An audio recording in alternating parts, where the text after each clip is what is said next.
It's no secret that Sochi has its share of problems, but it seems to me that coverage of the Winter Olympics is suffering from something deeper. And it goes beyond the usual time zone problem in which we all get the results long before the events air on NBC. I spoke earlier with Christine Brennan, a sports commentator for USA Today and ABC News from Sochi. Christine, I'm sure you get caught up in the excitement of being there, but other than the U.S. hockey team beating Russia on Saturday, I can't remember an Olympics that has generated so little chatter here. Why do you think that is? Well, that's a great question, Howie, and I think bottom line is that there have been a lot of disappointing performances for the U.S. athletes. Some expected performances, obviously snowboarding, that is the sport the United States owns, the X Games sports, and so that's where the 4 gold medals have been so far. But I think you're right. You know, Lindsey Vonn never made it here. You've got Bodie Miller not doing well. So any name that is a household name at all, or even is close to a household name, just isn't making the headlines, at least up to this point.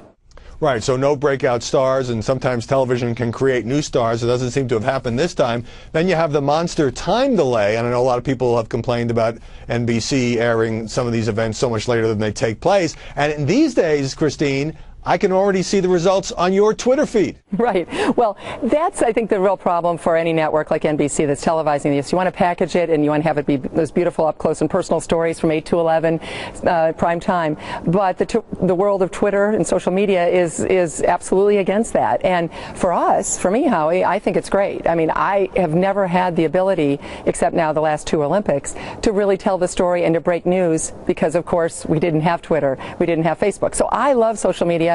And I love being able to get that word out and tell people the story and even send pictures. I've been noticing that a lot of us, and I've been doing it, sending a lot of still pictures just because I think people get a kick out of seeing exactly what it looks like while it's happening live.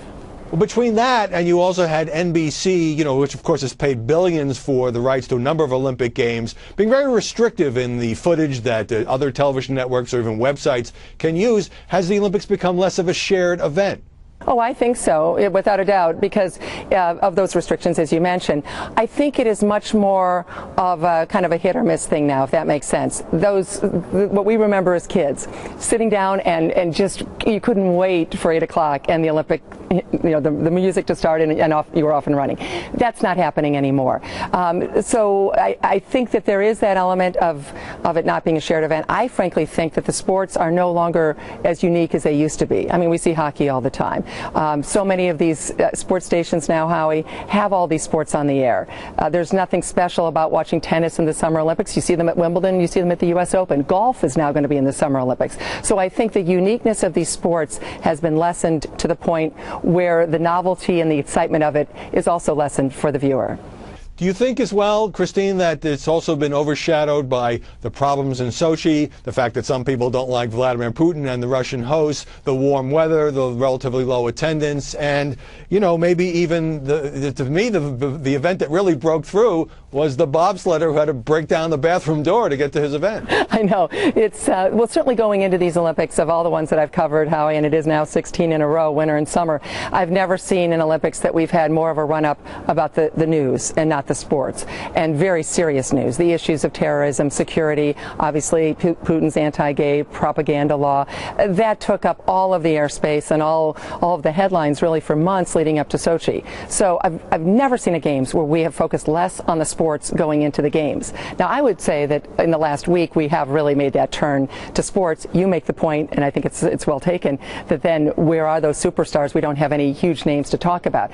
But absolutely, there's no doubt this run up to Sochi will affect the way the Games have been looked at for the future, the way history will look at these Games, and I think it did take away from the sports impact of it because there was just so much news.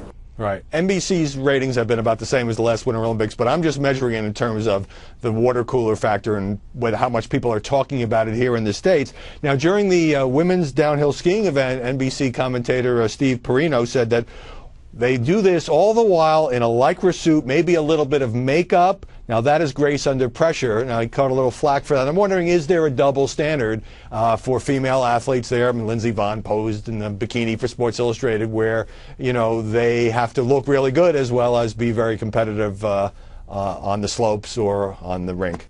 You know, we've talked about this before, you and I think there still is that element of that. I think it lessens every 4 years, every 2 years between summer and winter games. For example, look at U.S. women's hockey. No one's talking about their makeup, and they will probably be playing Canada for the gold medal. And that was a terrific game, and it was packed, and people cared very much about that. So absolutely, as long as we're in the male-dominated sports world, and as long as men are still making those executive decisions in most cases for companies and for networks and sports companies, we're going to have this kind of conversation. But I do think, maybe I'm a Pollyanna, but I do think it lessens every single time. And the fact that that was noted, that comment was noted, Howie, and was brought up, and I heard about it almost immediately on Twitter, well, that's good, because that means that it did create news because people found it offensive or wrong, and I think that's a very good thing. Well, it's been fun following your coverage on Twitter. Christine Brennan, thanks very much for joining us from Sochi. Howie, my pleasure. Thank you. And we appreciate Christine standing out there in the dark.